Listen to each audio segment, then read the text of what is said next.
In this video, I wanted to speak about the sense of home being an unsafe place for those of us who have experienced incestual childhood sexual abuse.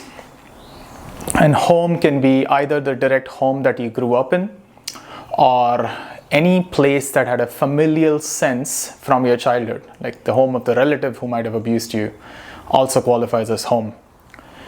I've noticed how much of a struggle it has been for me to not give in to my compulsive, addictive behavioral patterns once the night sets and I'm home alone.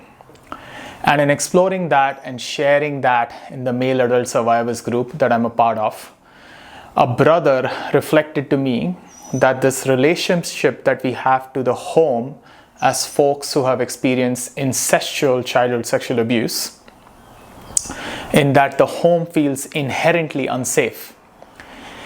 Any place that we might try to create a home out of in adult life can then be a source of triggers and flashbacks, especially as the night sets in.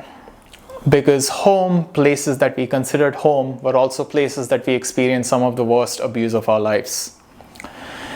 The way this has showed up for me in my own life has been switching homes around constantly, like not feeling good in any place that I've called home. I must have moved, I don't even know how many times in the last 7 years.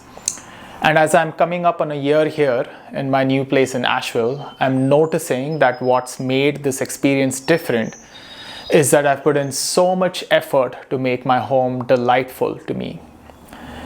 You can kind of sense that from the background behind me.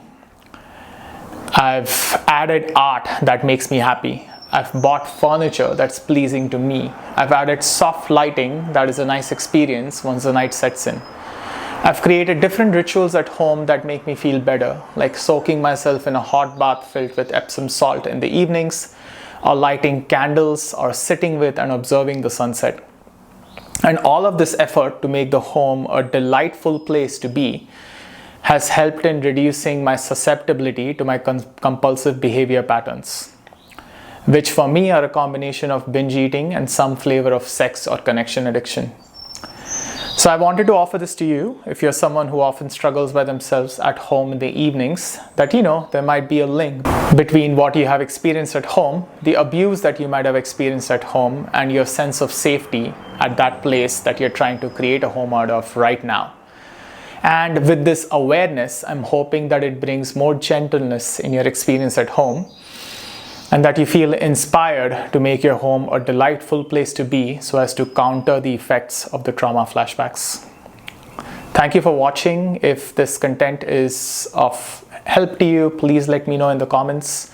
If this is a familiar experience for you, the sense of unsafety at home, I would love to hear how you link it to your history of childhood sexual trauma.